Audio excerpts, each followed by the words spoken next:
meus amigos, tudo bem com vocês? Espero que sim. Está começando mais um episódio do podcast Papo de AZ e hoje o nosso bate-papo vai ser muito legal. Vamos falar sobre o poder transformador da arte na educação e como a música e a história podem caminhar juntas na formação das novas gerações. Nossa convidada é a professora Patrícia Novaes, que atua na rede pública municipal na cidade de Bicuí, Bahia, ensinando música para os alunos do Fundamental 1 e História para os alunos do Fundamental 2. Patrícia é daquelas professoras que acreditam no poder da educação para transformar realidades e que enxergam na arte uma forma de despertar talentos, emoções e consciência social. Patrícia, seja muito bem-vinda ao podcast de Papo de AZ. Fique à vontade, a casa é sua. Muito obrigado. Uma boa noite. Boa noite a todos, ou bom dia a todos. A depender da hora que vocês estão assistindo esse bate-papo, é com o coração aqui nas mãos que eu vou me abrir com vocês, contar um pouco da minha trajetória, que são 17 anos de sala de aula na rede pública. E eu pertenci a uma época aqui na minha cidade onde existia o curso técnico para professor, o antigo magistério. E nessa época tínhamos professores muito preparados com a didática, com a metodologia de ensino e que cobravam da gente a arte na sala de aula. Sempre tinha que iniciar uma aula na educação fundamental 1 com músicas, com temáticas voltadas contextualizada com o conteúdo que a gente ia trabalhar com os alunos, ou naquela pegada cristã que muitos de nós levamos para a escola a nossa religião e nos apoiamos através dela para fazer bem o nosso trabalho. Quando eu terminei o curso técnico para professor, em 94, eu fiquei fora da sala de aula por um período de 10 anos. Fui trabalhar em uma loja, fui ser balconista, e eu me inspirei, na época, em parentes meus que trabalhavam na educação e pensei, eu quero ir para a educação. E em 2008, eu tive a oportunidade de fazer o concurso público da prefeitura, passei, e no mesmo ano eu me inscrevi no curso EAD para biologia. No mesmo ano comecei a estudar, terminei a graduação, sou licenciada em biologia, em ciência biológica. Comecei a trabalhar pelo município, concluí meu curso na Universidade Estadual de Santa Cruz, UESC, e assim que eu terminei o curso na universidade, apareceu a oportunidade de um concurso, o REDA, passei no REDA e fui trabalhar na instituição aqui chamada Colégio Estadual Dr. Manuel Novaes.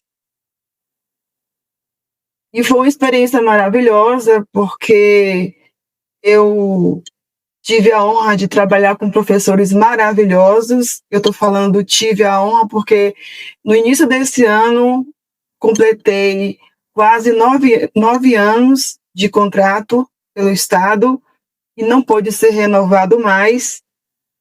E colegas meus que foram meus professores no passado, eu tive a honra de reaprender com ele o exercício da licenciatura de magistério. Exemplo, Jânia. Jânia foi minha professora no cursinho pré-vestibular. Ela foi minha tutora no curso de biologia. Trabalhamos juntas nesse colégio estadual. Então, foi uma trajetória assim marcada hoje e tentar passar para vocês que vale a pena a gente lutar pelos nossos sonhos, pelos nossos ideais. E a educação trabalhar na educação é a gente matar um leão por dia, nesse ditado popular, porque são muitos desafios. Hoje a gente está vivendo uma era de uma proporção imensa de transtornos mentais. Foi detectado recentemente vários tipos de transtornos mentais que a gente vê nesses alunos. E juntar a arte, não só com história, que é o meu caso, que eu leciono história no Fundamental 2, mas levar a arte para a escola é uma forma de terapia, tanto para o professor quanto para o aluno, trabalhar a boa música, a música erudita, não só a letra, mas a melodia mais suave. E quando Manuel Novaes, tive uma experiência maravilhosa com um projeto chamado FACE. É do estado da Bahia, o FACE, que significa Festival Anual da Canção Estudantil. E os alunos que se inscreviam nesse projeto do FACE, uma das regras era que a composição, as músicas fossem compostas por eles, pelos próprios alunos. E tinha a primeira etapa aqui, com os jurados, eles apresentavam a música. Quem se classificava em primeiro lugar ia para Itapetinga, de Itapetinga ia para Salvador. E nessa ocasião, teve uma aluna chamada Léa Soares, que inclusive tem um vídeo dela no YouTube. A voz dela é muito bonita, parece com o timbre da voz dela, lembra Elba Ramalho. Se quiser conferir depois no YouTube, Léa Soares. Então, a música está presente no nosso dia a dia, independente que a gente não acione ali o YouTube ou outro dispositivo no celular, mas a música, a arte está no nosso entorno. De forma proposital, coloquei aqui atrás umas penas de pavão. Aqui não sei se dá para enxergar. Tem uma cartolina aqui, um desenho que os meninos fizeram hoje, que são máscaras africanas. Esse projeto aqui de arte está em andamento, uma parceria que eu estou fazendo com a professora de arte no São Pedro. Então, música eu trabalho com criança, numa escola chamada Josefa Viana, Tasso Dutra. São duas escolas que se fundiram. E no Fundamental 2 é História. Uma coisa curiosa que eu coloquei aqui no início é que a minha formação, eu sou licenciada, sou diplomada em Ciências Biológicas. E a realidade do professor no Brasil é que quando ele vai trabalhar em uma escola, para completar a carga horária, ele precisa abraçar outras disciplinas um pouco distante da sua formação. Mas a gente aceita o desafio e pesquisa e estuda e pega carona com os meninos e aprende e tenta dar o melhor de si. Na nossa época, eu estou com 51 anos, então eu estou falando, voltando a mais de 30 anos, quando a gente não conseguia assimilar algum conteúdo durante a aula, a gente tinha dificuldade em algum assunto, a gente tinha que pagar uma banca, uma pessoa para reforçar aquele conteúdo em casa. Hoje, com o advento da internet, desse sabe-espaço, qualquer pessoa pode se tornar até especialista em qualquer assunto, a depender do empenho dela, da disciplina dela de pesquisar e se aprimorar. Uma coisa muito boa que aconteceu no Brasil recentemente foi a proibição do celular nas salas de aula, porque, infelizmente, os nossos alunos não estavam preparados para lidar com tanta oferta de entretenimento, porque o que atrapalha os estudantes hoje é a parte de entretenimento das redes sociais, os reels, do Instagram, mas eu não condeno o celular, eu não condeno a internet, porque foi através da internet que eu pude fazer meu curso superior morando em Bicuí. Eu não tinha condição de sair de Bicuí para cursar uma faculdade fora, porque eu precisava trabalhar, ficaria muito um gasto dispendioso ir e voltar todos os dias. Então, a tecnologia da informação, ela veio para agregar, para ajudar a todos em diferentes áreas do trabalho, seja na medicina, engenharia, na área educacional, veio para ajudar. É uma ferramenta neutra e a gente precisa utilizar com sabedoria, né? E um bicho-papão agora é IA. Tem professor aí morrendo de medo de perder o trabalho com a suposta, o futuro professor de inteligência artificial que vai ocupar ali o lugar do professor.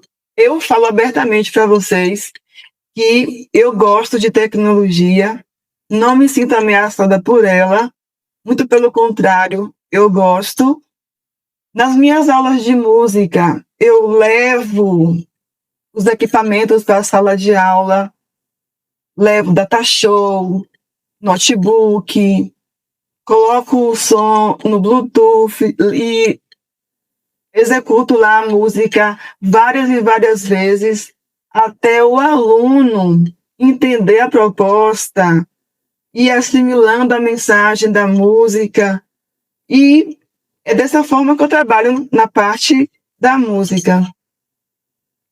Durante o curso na universidade, da EAD, semipresencial, nós como alunos e futuros professores, fomos treinados a elaborar slides, a participar de chats em plataformas na internet. Então, quando eu olho para a realidade hoje de sala de aula, a proibição dos alunos de levarem celular à sala de aula, sou um pouco assim, um contrassenso, porque a gente está tirando uma ferramenta das mãos, uma ferramenta que poderia ser utilizada como pesquisa, produção de vídeos, produção de textos. E é importante a gente refletir sobre nossa prática, né? Como professor. E, como eu falei no início, eu sou licenciada em Ciências Biológicas e atuar em áreas diferentes é um desafio imenso. Eu parto do princípio que quando colocamos o amor na causa de transmitir conhecimento, conseguimos enxergar os bons exemplos de colegas que atuam com responsabilidade e nos inspiramos neles. Já falei também, vou repetir, eu tive bons professores no decorrer de toda a minha vida como aluna e atualmente tenho colegas que são verdadeiros faróis a guiar o meu caminho. Sendo assim, reúno todas as minhas forças e dentro de minhas possibilidades, dar o melhor para os meus alunos.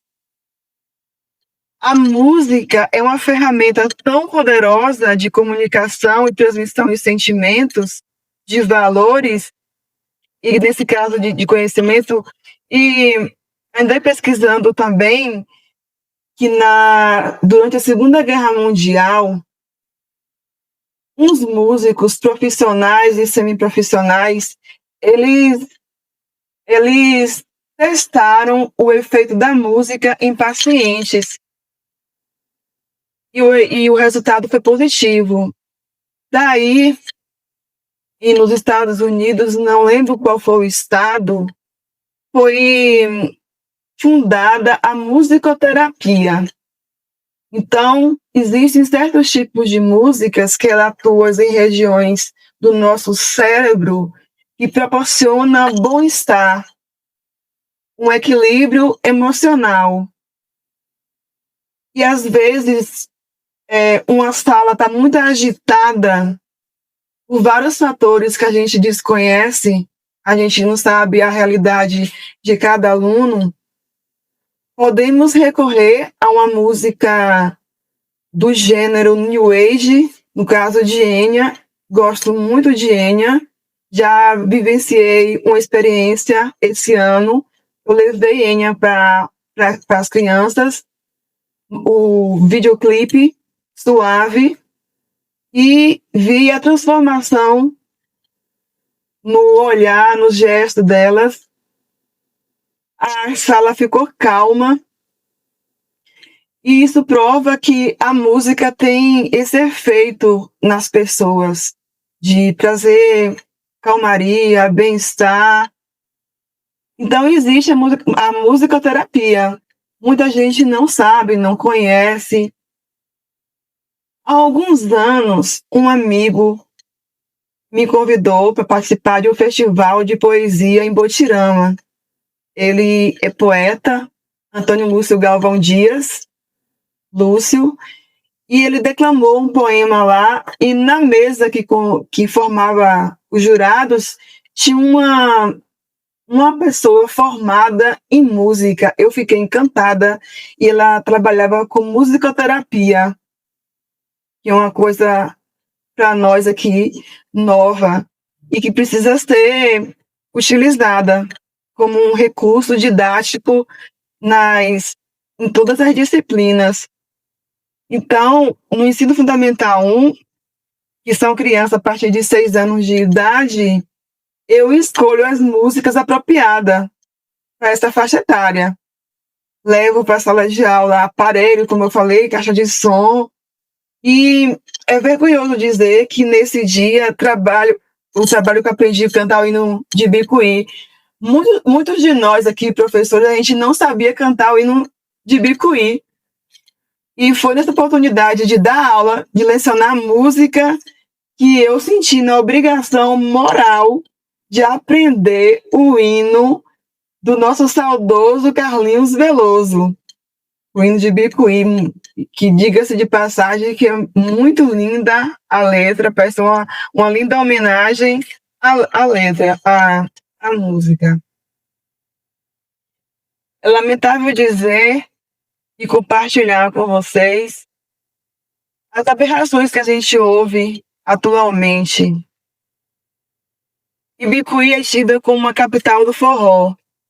Isso é divulgado aos 4 cantos, né, da cidade, nas grandes mídias. E mais, infelizmente, o que a gente vê aqui no dia a dia de um dia de São João são músicas de baixo escalão, de grande apelo erótico, pornográfico mesmo, e caixas de som imensas são colocadas nas ruas, onde músicas que não são apropriadas para certa faixa etária de idade alcançam esses ouvidos inocentes aí de crianças. E muitos pais despreparados, eles não têm essa consciência cultural, de educação, eles não sabem, não têm consciência que precisa educar em casa seus filhos a ouvirem músicas, né, mais de um teor moral mais elevado. Com grande respeito a vocês, talvez, que curtam esse tipo de música, eu estou me posicionando como uma educadora, como professora, que além de me preocupar com o conteúdo, com os assuntos que devem ser trabalhados em sala de aula, mas eu me preocupo com essa questão moral, ética, porque se eu tivesse filha em casa, infelizmente não tenho, mas se eu tivesse, eu faria de tudo para educar musicalmente minha filha. Uma que ela em casa, da minha parte e do meu marido, ela iria ouvir músicas bem elaboradas, que graças a Deus meu marido tem um bom gosto musical. Recentemente, o Colégio Municipal São Pedro, onde eu trabalho como a professora de História do Fundamental 2, veio com um belíssimo projeto em homenagem a Caetano Veloso e Gilberto Gil. E foi escalado os professores que iriam ficar em cada turma. E em casa, planejando, escolhendo as músicas que meus alunos iriam ensaiar em forma de coral, meu marido comentou comigo assim: a música Menino do Rio foi Caetano Veloso que escreveu e foi em homenagem a um surfista no Rio de Janeiro. Aí foram duas informações que ele passou para mim que eu não sabia. Fui pesquisar na internet se isso tinha validade, estava certo, para não chegar na sala de aula equivocada e propor esse trabalho. Não é que meu marido estava certo, ele é um bom amante da música, ele gosta, ouvimos muitas músicas juntos e levei essa proposta do trabalho do Menino do Rio. E nessa turma do 7º ano matutino, tem uma aluna que tem uma voz belíssima. É o dom de cantar é nato. E a apresentação dela, que seria só no turno matutino, foi tão bonita que ela foi convidada a cantar novamente à tarde, Menina do Rio. Antes eu tinha conversado com ela assim, já que a disciplina é história, então vamos pesquisar a história dessa música, mas você vai explicar, Raila, o nome dela é Raila, explique do seu jeitinho natural de ser, não decore nada não, porque a pior coisa é uma pessoa ou aluno robotizada. É melhor que a gente se expresse de forma simples, mas que seja autêntico, originais, de que é aquela coisa mecânica. E assim foi feito. Ela, do jeito garota de ser, usando as gírias dela, típico da adolescência, ela explicou a história da música Menino do Rio e cantou. E foi um sucesso. Eu tenho os vídeos no meu celular. Posso compartilhar para você, Azenilton, depois, para te mostrar, para lhe provar esse anjo cantando essa música. E para a gente que trabalha com música, ouvir dos nossos alunos músicas que exalta o ser humano, que fala de bons sentimentos, que faz um resgate ao romantismo. Eu sinto falta atualmente de mais romantismo nas letras das músicas. A gente pertence a uma geração de Legião Urbana, de Raimundo Fagner, Roberto Carlos, Erasmo Carlos, e eu apreciei músicas que eu nem tinha nascido ainda, dos anos 60 para trás, música de Frank Sinatra, de Elvis, que fala de sentimentos nobres, que enaltece a pessoa e não deixa a mulher como um objeto a ser possuído, como a gente vê aqui, bem escancarado. O que eu levo à conclusão é que as grandes mídias, as grandes corporações que vendem esses produtos, elas estão focadas apenas no lucro.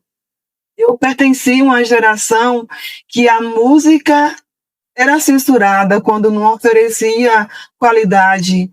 Teve uma música da banda Blitz, que foi lançada em disco de vinil, e uma última faixa foi censurada, porque tinha um teor sensual na letra da música, e foi censurada. Eu confesso a vocês que eu sinto falta dessa época, da censura de algumas músicas, não na parte radical, como aconteceu na ditadura militar, onde cantores foram perseguidos por político, mas estou falando de uma censura de controle de qualidade, que tem que ter esse controle. Então, tanto a música como o filme, a faixa etária tem que ser respeitada. Eu fico admirada como tem pais que deixam crianças assistirem filmes de terror, filmes com cenas violentas, que eu, nessa idade, eu não aguento, não suporto essas cenas tão violentas. Então, a educação na arte está no cinema, está na música, está no tipo de vídeos curtos que são oferecidos no TikTok, no Instagram. Então, a gente tem que ter esse acompanhamento. Não podemos deixar nossas crianças órfãs disso, né? E deixar o celular como babá. E existem algumas mudanças de comportamento em sala de aula que reflete bem essa rebeldia que alguns trabalhos inspiram no psiquismo dessas crianças, desses jovens. Eu andei pesquisando e vi uma citação interessante sobre a música, que eu vou ler aqui um pouco, sobre de um trabalho de Lima e de Garcia e Santos. O indivíduo com a educação musical cresce emocionalmente, afetivamente, cognitivamente, desenvolve a coordenação motora, a acuidade visual e auditiva, bem como memória e atenção.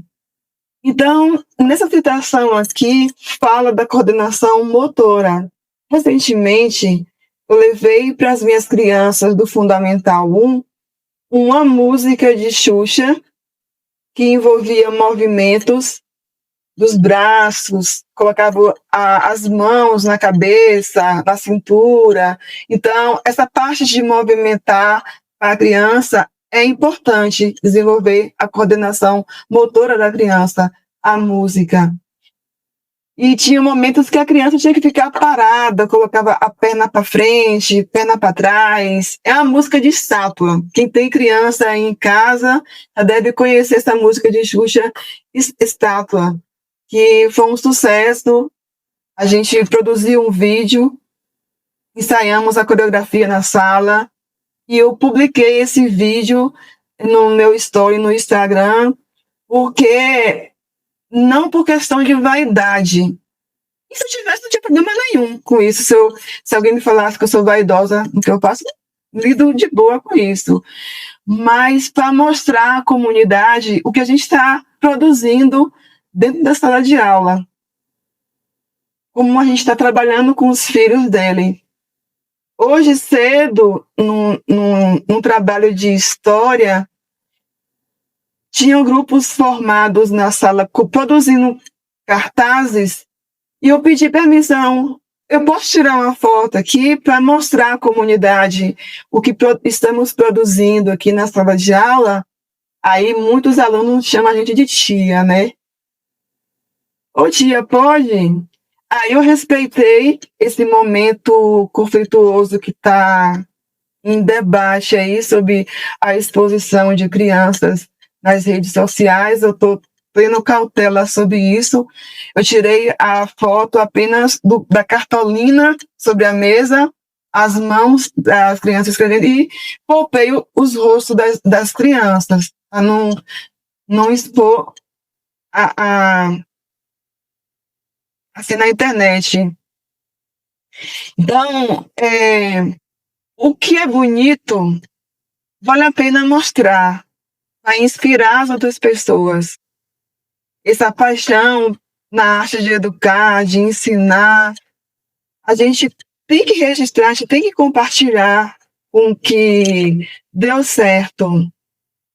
E para nós, professores, que temos uma carga horária extensa, a arte nos salva, faz um resgate de nós mesmos. A gente precisa reservar um tempo para assistir um filme em família, um filme que toda a família tenha condições de assistir, é uma forma prazerosa de quem mora em cidade que tem cinema, ir ao cinema, pegar aquele balde de pipoca, estimule todos os sentidos possíveis, o paladar, o cheiro. Você tá ali sentado na poltrona, naquele suspense do filme começar, aí abre aquela latinha de refrigerante, aquele festival de abrir, não sei se você percebe isso. Então, isso é prazeroso.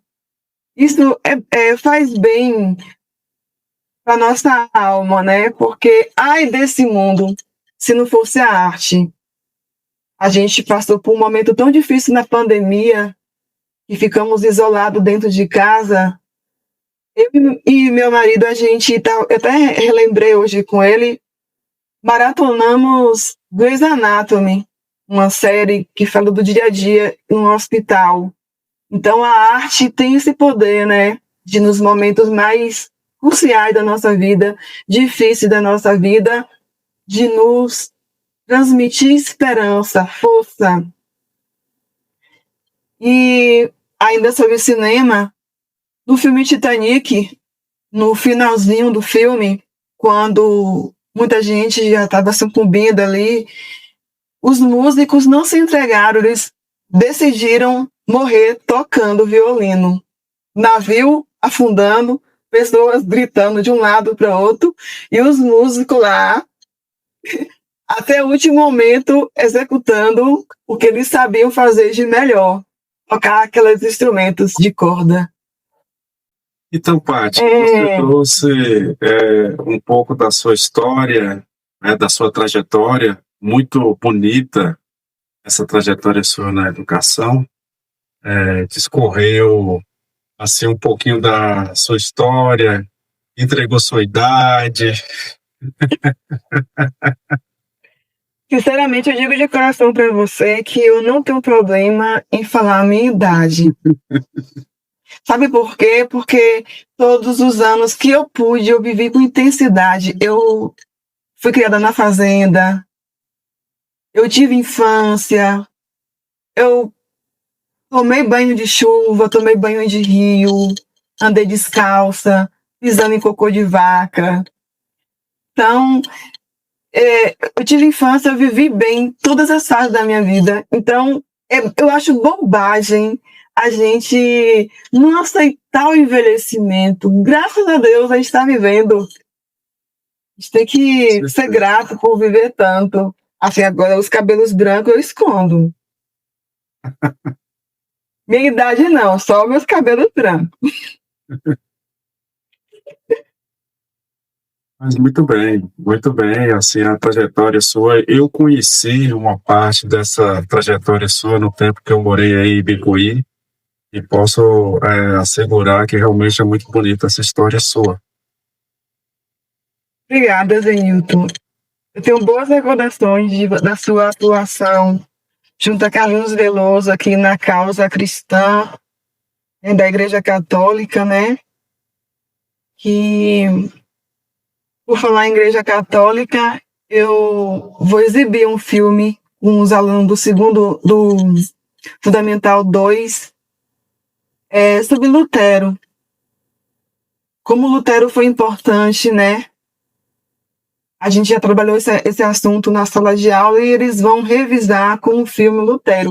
Eu nem ia falar esse filme aqui para talvez algum aluno possa assistir esse podcast e estragar a surpresa.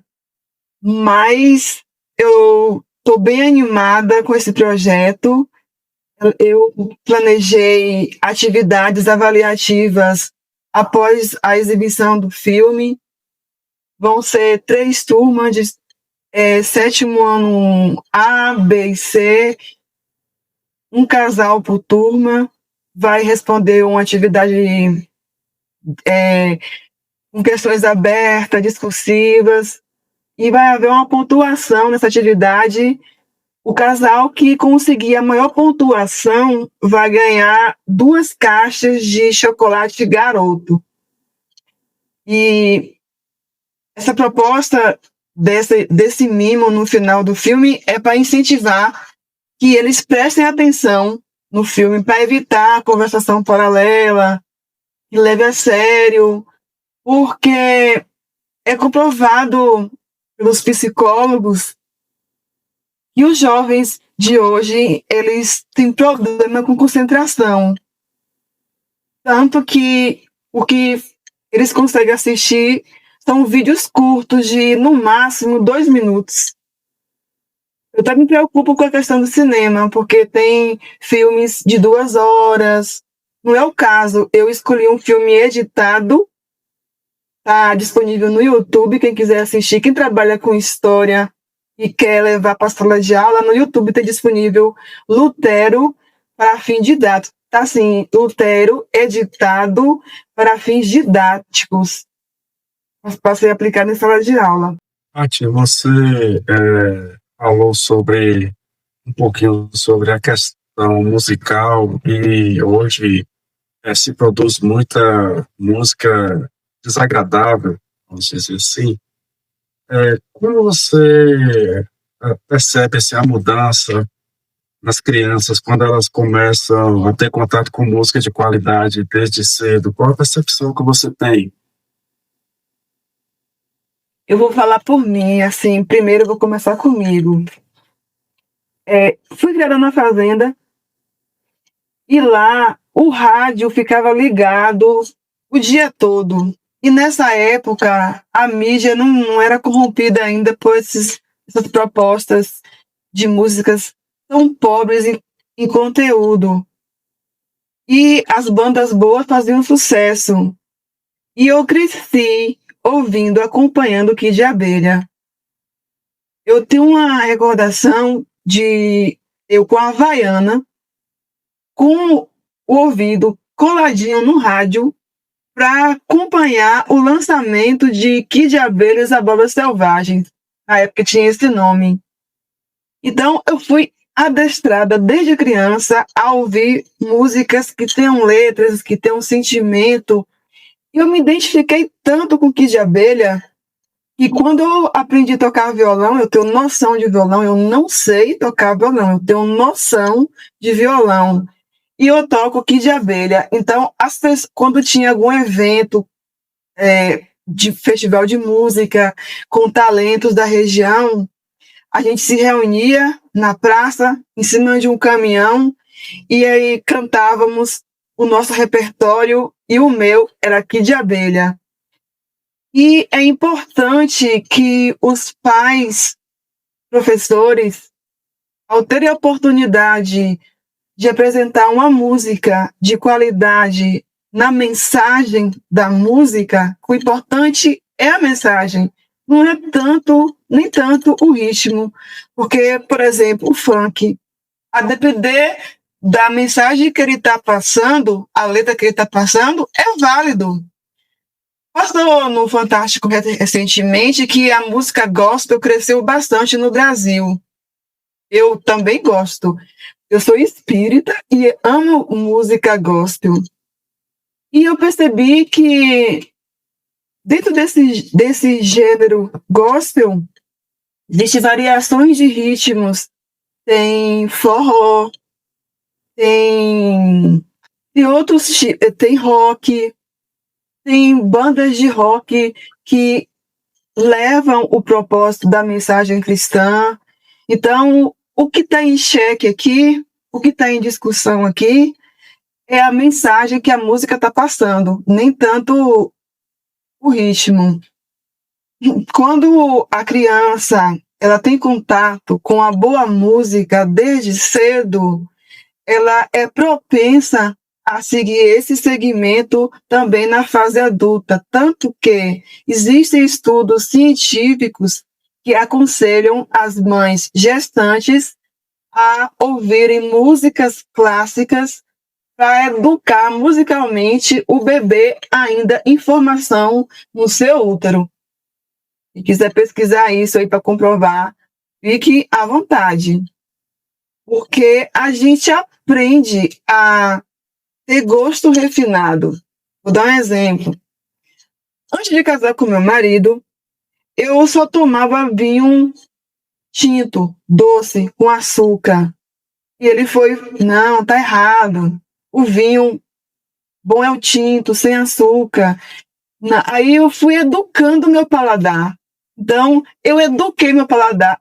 Minha avó, quando eu era criança, minha avó pegava o copo com água, colocava um pouquinho de vinho, para diminuir o excesso de álcool e eu, como criança, poder tomar, para matar aquela vontade de tomar, de provar o vinho. Eu fui criada pela minha avó com aquele vinho suave, com adição de açúcar. E eu reeduquei. Se eu conseguir fazer isso com o meu paladar, então meu gosto musical pode ser reeducado também. E existe uma lei que a música é obrigatória nas redes públicas, na educação infantil. Eu percebo que muitos professores pecam nisso, não vou citar nomes, não vou falar de escola, eu falo milagre, mas não revelo o santo. Tem muitos professores que não estão cantando em sala de aula, estão pecando nisso, porque a música está ligada à aprendizagem, tem estudo científico que comprovam isso. O ritmo é importante para a criança. Minha tia, que foi uma educadora espetacular, ela me incentiva a levar a música para a sala de aula, para associar a música, para ligar a música ao conhecimento. Porque, às vezes, a depender do assunto que o professor está aplicando na sala, o assunto é maçante, chega um ponto que a mente não consegue absorver mais tanta informação, então a música vem em socorro didático para dar um relaxamento, relaxar. O professor pode propor paródias, tem assunto complexo em genética, a primeira lei de Mendel, que é super, a segunda lei de Mendel, que alunos podem fazer paródias, não só em biologia, mas em outra disciplina também. 20 de novembro vem aí Consciência Negra, né? Dia Nacional, foi decretado por Dilma Rousseff, o ano passado foi feriado, esse ano vai ser feriado novamente, nacional. Vamos trabalhar, fazer um resgate cultural aí, os nossos irmãos que vieram aí da África, vamos resgatar aí, vamos levar o samba para a sala de aula, o axé music, né, com letras, trabalhar a cultura afro-brasileira, levar. Inclusive, uns alunos meus me pediram para fazer uma apresentação, para eles reproduzirem um estilo musical que tem a ver com a cultura afro-brasileira. Eles vão pesquisar na internet e vão ensaiar. Eu falei, eu vou gravar e vou divulgar o trabalho de vocês. Então,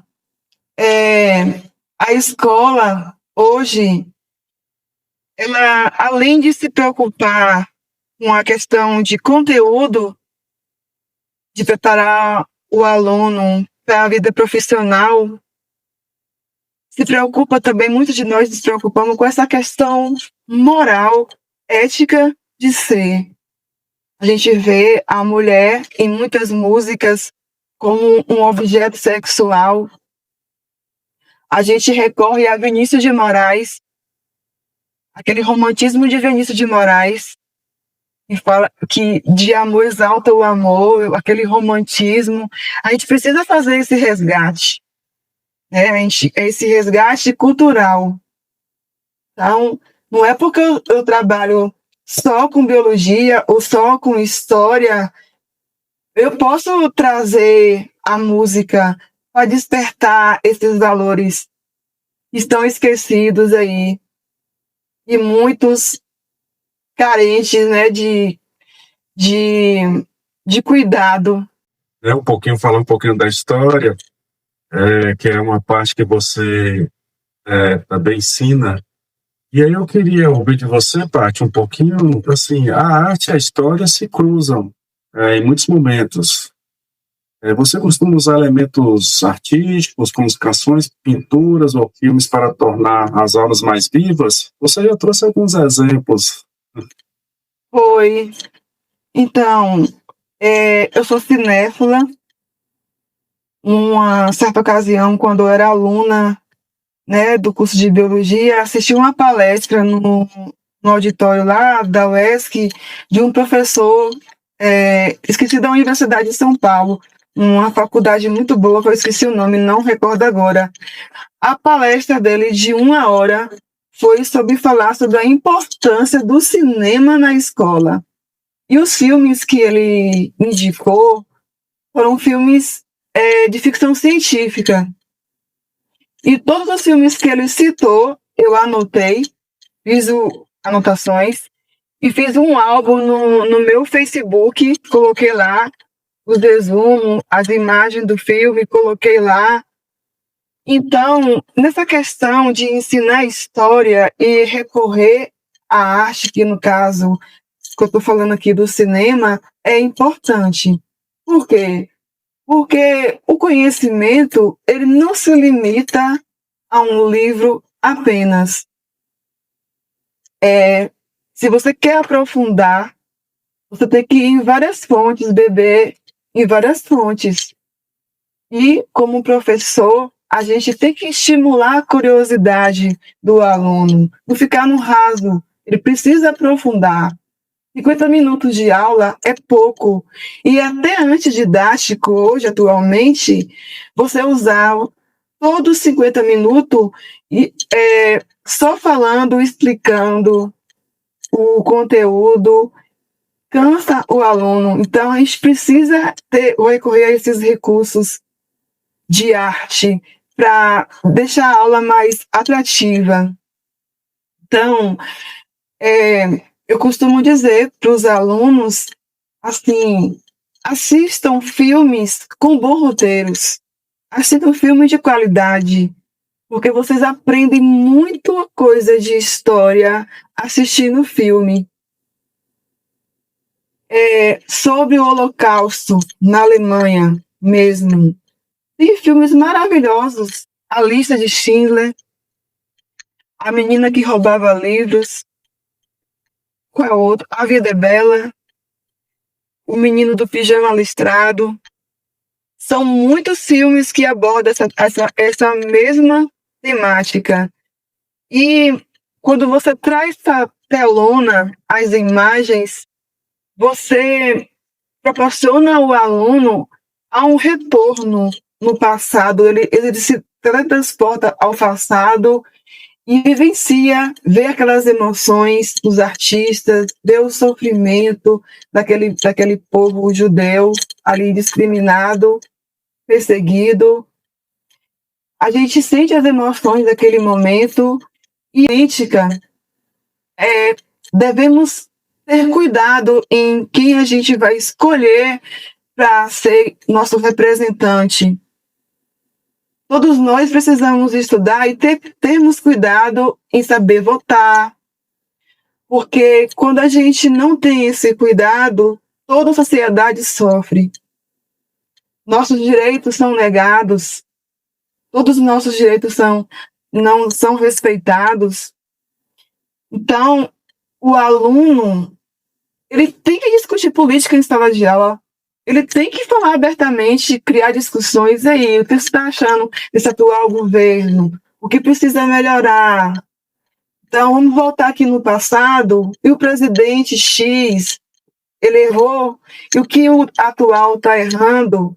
Então, a história, ela não é só você estudar o que aconteceu no passado, lá dentro das cavernas, lá na Alta Idade Média, na Baixa Idade Média. Então, retroceder, tem que ter um objetivo nisso. Então, um dos propósitos da escola, dos objetivos, é a gente deixar o ser humano na sua melhor versão, tanto em termos intelectual, como ético e moral. costuma dizer que pessoas que têm uma moral impecável, pessoas de boa formação ética, não querem ir para a política, porque é um meio de corrupção tão grande que muitos se afastam dela. A gente precisa mudar esse pensamento. A gente tem que incentivar jovens a querer, sim, ir para a política, se envolver com as questões locais, pensar no local, para depois no global. Eu tive a oportunidade de pertencer a uma associação aqui chamada Amigo da Natureza e desenvolvi um trabalho muito bonito em resgate de nascentes. E o cabeça desse projeto era Legar, o nome dele é Legar. Trabalhou como vereador aqui e foi uma experiência maravilhosa, porque aprendi com ele a ir a campo, colocar a mão na massa mesmo, e a resgatar nascentes na Serra da Lontra, abraçar a questão ambiental. Então, muitos de nós ficamos só na teoria. A gente tem que ir para a prática, tem que se envolver com as causas nobres. Nas causas, como eu falei para vocês, eu já participei de festival de música aqui. Eu já fui caloura, fiquei em terceiro lugar cantando Madonna, Like a Prayer. Madonna, fiquei em terceiro lugar. Já participei de desfile. Quando eu era adolescente, meu sonho era ser modelo, há 17 anos. Então, essa pegada artística é muito grande. Eu gosto desse meio artístico. E casar ele com as nossas causas, tanto ambientais como história no cinema, é importante. Há alguns anos, tive a oportunidade de, nessa questão ambiental, trabalhar a música de Luiz Gonzaga, Shot Ecológico. Os alunos leram a música, escrevi a música numa cartolina, coloquei na parede da sala e sempre cantávamos junto e refletíamos sobre a música. Sobre há mais de 30 anos, Luiz Gonzaga já se preocupava com o crescimento das indústrias, os impactos ambientais, a poluição dos rios, do solo, do ar. E hoje essa música é tão atual, Shot Ecológico.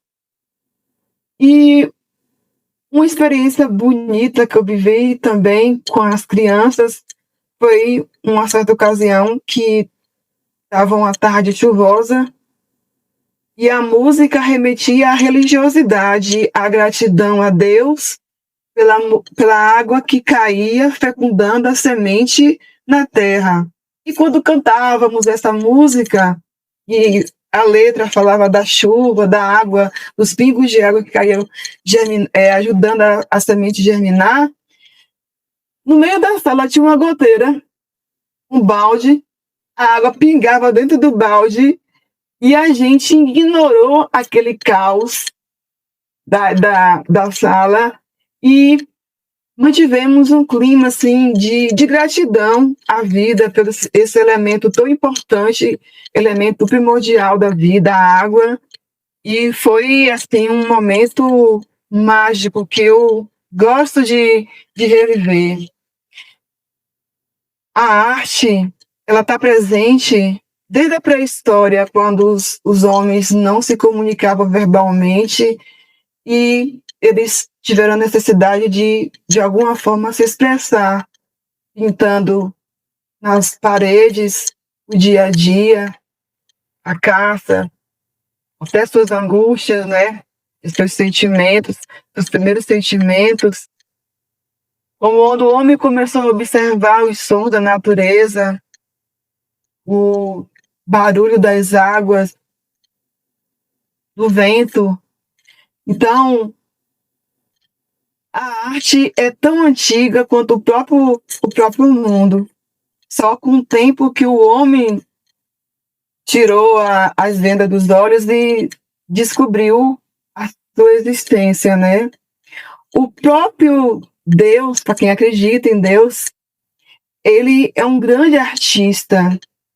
Você olha para a natureza e vê a variedade de cores. Você olha para uma pena de pavão. Deixa eu ver se eu consigo pegar a pena de pavão aqui.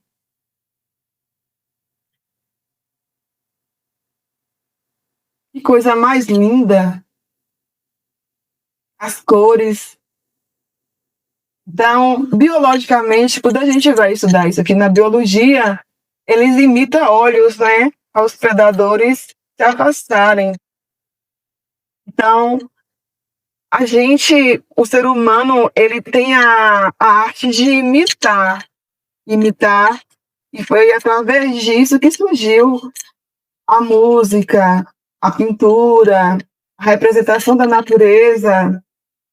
Se um dia eu tiver oportunidade, eu quero estudar pintura, porque já teve ocasiões, assim, de tantas oportunidades de registrar em uma tela. Hoje, quando estava chegando no colégio, em São Pedro, e às vezes eu vou, refletindo, pedindo inspiração para eu me saia bem.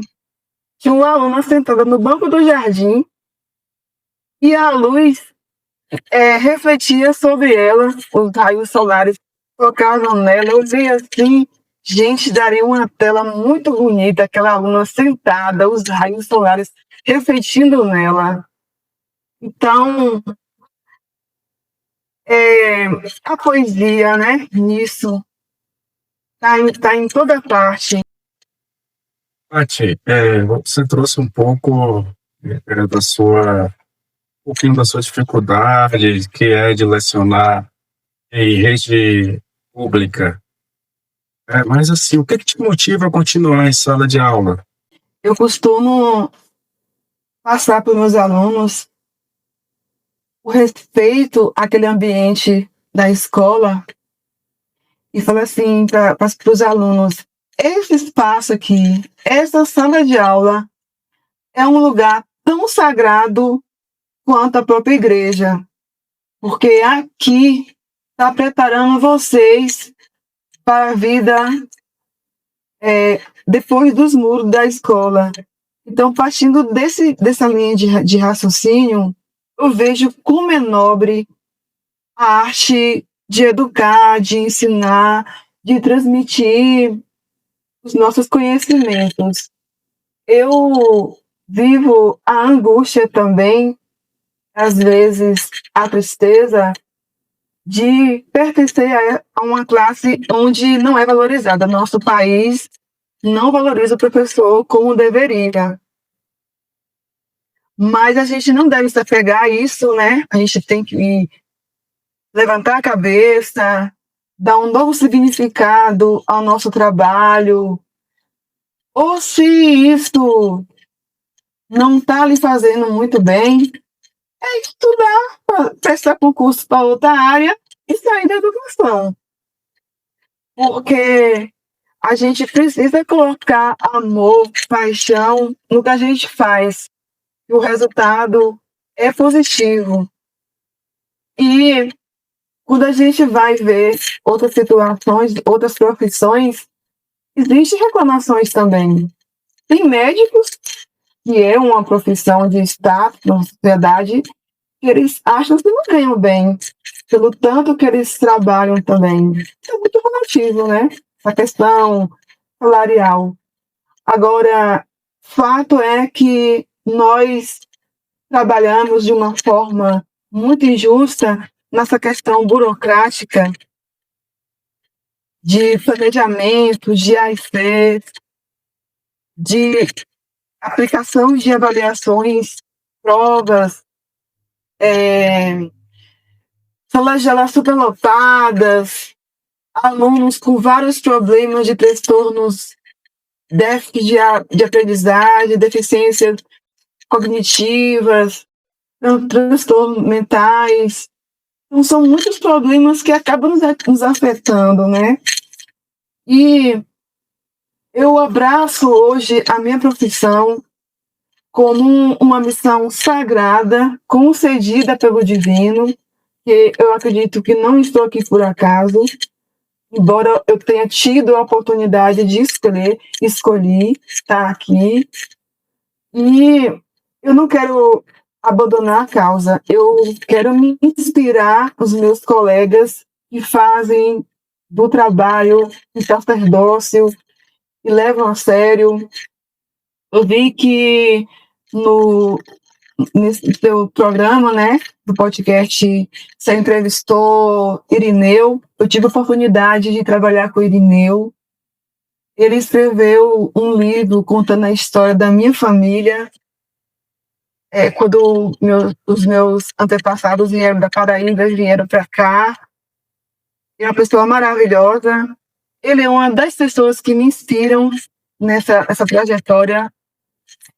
Ele, Jânia, minha tia Jaci, tantos outros professores que me dão força nessa caminhada e são meus faróis. Quando eu estou desestimulada ou frustrada ou alguma coisa que me aconteceu, eu busco conselhos, eu ligo, faço mensagem, aconteceu isso e isso. E o professor, essa profissão é importante, mesmo que muitos não reconheçam ela como uma profissão de status, que bem-sucedida. É lamentável dizer que durante esses 17 anos de trabalho na educação, eu vi poucos alunos abrirem a boca e falar: eu vou ser professor. Foram poucos, eu conto de dedo. Mas os que escolheram ser professor hoje estão dando show, eles estão fazendo mestrado, doutorado, ex-alunos meus, que eles eram protagonistas do próprio conhecimento, eles buscavam, eles tinham o hábito de ler bons livros, eles estão dando show hoje na faculdade, cursinho pré-vestibular. Muito bem, Paty. Bem colocadas as suas palavras, que traz assim inspiração, calma para a alma da gente. E assim, é com uma tristeza que eu te falo que a gente está caminhando para o nosso final do nosso bate-papo. Passa tão rápido e você estava se colocando as palavras tão bem, contando sua história, que eu deixei você à vontade para você nos enriquecer, né, com a sua trajetória de vida e principalmente com esse amor à educação que você demonstrou e sempre demonstra com seus alunos. Paty, e para os pais que vão nos assistir, os pais dos alunos, qual a importância deles, né, no apoio, o contato das crianças com a arte e a história desde cedo?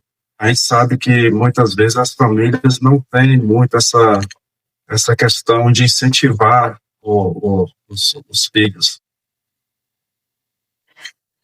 Eu fui criada com 2 idosos que não tinham formação acadêmica, mas que vieram de uma história de vida muito difícil no sertão da Paraíba. E devido a essa lida com a terra, com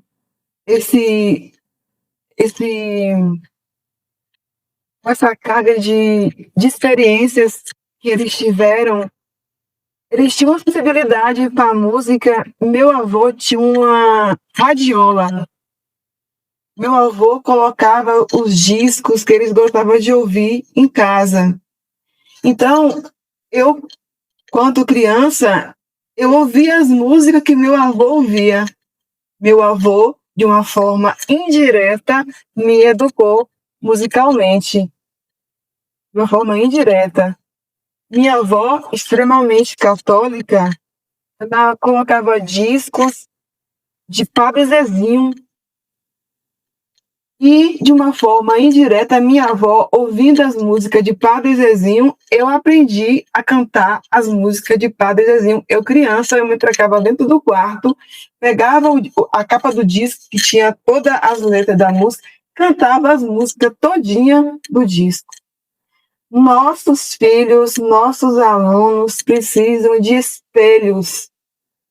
Que sejamos bons espelhos, boas referências dentro de casa, para que eles possam se inspirar em nós. Eu tive bons exemplos dentro da minha casa com meus avós. E meu avô, como eu falei, não tinha formação acadêmica, mas ele me acompanhava nos estudos em casa. Ele me incentivava a estudar, a tirar boas notas nas avaliações. Ele queria olhar as provas para ver a meu rendimento e acompanhava. Quando em reuniões de pais, quando a gente pede aos pais, acompanhe seus filhos. Não é que o pai é obrigado a sentar à mesa, pegar assunto complexo de matemática, de física, de química, de biologia e ensinar, não. Meu filho, você tem internet, vá no YouTube, procura uma videoaula que você precisa aprender, estude. Então, assim como eu, professora, eu não sei tudo, tem muita coisa que eu ignoro, eu preciso estudar para aprender, muitos pais também não sabem. E a gente tem que se perdoar porque somos seres limitados. Eu falo em aula que eu não tenho vergonha de dizer que tem muitos assuntos de biologia, que minha formação é biologia, tem muitos assuntos de biologia que eu não domino, de ensino médio mesmo, que eu não sei. E o que eu preciso estudar para aprender.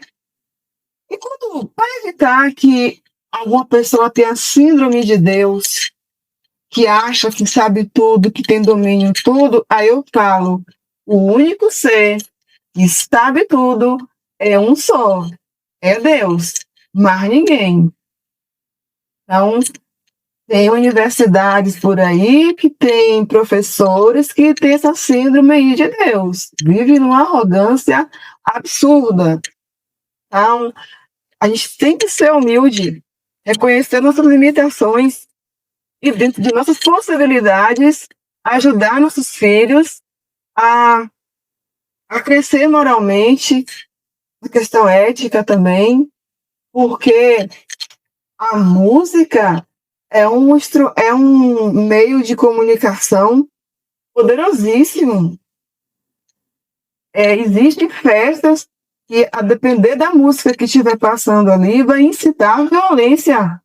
Tanto que tem em show que eles começam já a simular golpe mesmo no outro e sai de baixo, que as próprias danças ali vai estimular a agressão física com o outro, como é uma arma perigosa. E a gente pode educar nossos filhos na arte. Fui criada em uma fazenda que não tinha energia elétrica.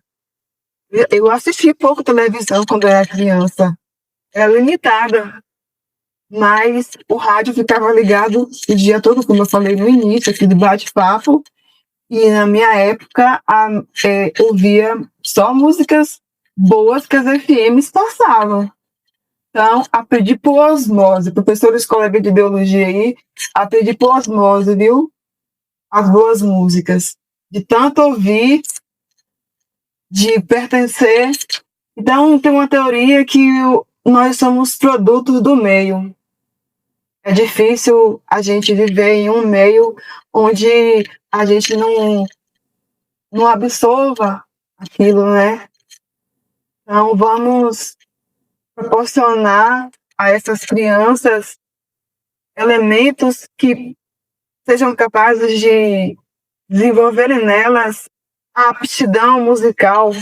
Vamos incentivar os alunos, nossos filhos, a executar um instrumento, porque quando eu falo que eu sou professora de música, infelizmente, eu não levo o instrumento musical para a sala para ensinar a teoria.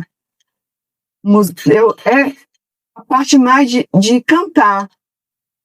de técnicas de canto, formar um coral, de reproduzir uma música, cantar. O bom seria mesmo se nossos alunos aprendessem a tocar uma sanfona, tocar um violão, violino. Parece uma coisa tão longe da nossa realidade, parece ser tão impossível, mas não é. Basta ter boa vontade. No nosso final, e só que eu tenho uma pergunta para te fazer, e assim, eu acho fantástica essa pergunta, mas assim, gostaria de agradecer sua presença. Você veio nos trazer assim a sua história, como a sua história de vida e a sua história como educadora, assim, de forma fantástica. Tenho absoluta certeza que nossos ouvintes vão gostar muito de ouvir a sua história, vão inspirar muito na sua história de vida. E eu, assim, agradeço você por você ter aceitado o convite, de coração mesmo. As portas estão abertas aqui do podcast Papo de AZ. Te agradeço muito, muito mesmo por você ter aceitado e ter feito esse bate-papo com a gente. E passo para você deixar suas considerações finais, mas fazendo uma pergunta. Se o ensino fosse uma música, qual seria o ritmo ideal para transformar o mundo através da educação? Beethoven, ele estava ficando surdo e isso estava deprimindo demais. E um dia, à noite, ele retornava para casa pensando em cometer suicídio. Porque, além da surdez, ele tinha perdido um amigo que era considerado como irmão para ele. E era uma noite muito bonita de luar, e uma vizinha gritou para Beethoven dizendo: eu soube que a lua hoje está bonita, mas eu não posso ver porque a vizinha era cega, né? Ela não enxergava, era deficiente visual. E Beethoven se comoveu com aquela declaração da vizinha, e ele que podia enxergar, podia apreciar a lua, estava tão deprimido. Ele convidou a vizinha para entrar, acomodou ela numa cadeira. Beethoven se dirigiu ao piano e compôs a linda sinfonia, a música Sonata ao Luar. A sensação dessa música que ele quis transmitir para a vizinha era que ela pudesse, por meio da música, enxergar a lua. A melodia é triste. Sonata ao Luar, a melodia é triste. Mas ela foi produzida em um momento de muito sofrimento, de amplo sofrimento. Ele, na causa da que ele estava vivendo, problemas de saúde, para um músico perder a audição é uma coisa muito grave, porque precisa ouvir as notas. E a música que eu escolheria, né, era a Sonata ao Luar de Beethoven. Eu tive a oportunidade para ouvir, conferir essa música aí. E ela é bonita, transmite sentimentos. Muito bem, Paty. Mais uma vez, muito obrigado por você ter aceitado, né, o convite, ter aqui trago a sua história, contado um pouquinho das dificuldades de sala de aula. Muito obrigado, Paty. Que você tenha sucesso, que você siga nessa sua jornada com muita fé, saúde e disposição para enfrentar os desafios que não são fáceis. E tive a oportunidade de estudar um grande filósofo da antiguidade, Sócrates, que ele faz um alerta para quem gosta do conhecimento, né? Todos nós que amamos o conhecimento, ter cuidado com a vaidade, o excesso de vaidade. Quando ele disse que nada sabe, né? Sei que nada sei, né? ou ele reproduziu esse pensamento já de outra pessoa, porque ele foi declarado o homem mais sábio de sua época, justamente pela sua condição humilde de ser. Então, nós que amamos o conhecimento, se buscamos expandir nossos horizontes, devemos ter cuidado e desenvolver também nos nossos alunos também esse cuidado. A humildade é um dos caminhos que nos mantém no rumo certo, porque quando pensamos que já aprendemos tudo, que já sabemos tudo, a gente acomoda e acha que não precisamos mais avançar em nada. Não é aí que a coisa funciona, né? A ciência não vai parar de evoluir, porque a gente vai parar. A tecnologia não vai parar por aí. Virão mais coisas que a gente não faz a mínima ideia que vem pela frente. Então, a gente precisa estimular os nossos alunos essa sede constante de busca pelo conhecimento e, sobretudo, a humildade, a cumplicidade, questão ética, moral, o senso crítico, a autoanálise, né? A gente tem que se conhecer também, ver os nossos pontos fracos, o que eu preciso melhorar, cada um de nós. É isso aí. E eu confesso que eu amarelei quando você me propôs esse bate-papo, confesso. Eu revivi o dia que eu fui defender a minha tese na UESC. Eu tive que defender meu ponto de vista, teve que me despedir de tudo que eu sabia e falar, porque quando a gente vai falar, a gente pode cometer erros. Se eu errei aqui em alguma coisa, me perdoe, me desculpem. Se eu posso me retratar depois, pode me corrigir, manda mensagem. Muito bem, Paty. Muito bem mesmo. Um abraço, viu, Azenilton? Prazer enorme te rever, prazer enorme. Eu vejo sua família linda na internet, vejo suas postagens no Instagram, acompanho lá, bem legal. Fico feliz que você tenha construído sua família. Quantos filhos? Você me perguntaram, você me perguntou demais. Um filhinho. É um filho, né? Como é o nome dele? Alice. De Mileto? Alice de Mileto. Completou 4 aninhos agora, dia 12. Aos nossos ouvintes, meu muito obrigado. Compartilhe e nos siga nas redes sociais, inscreva no canal.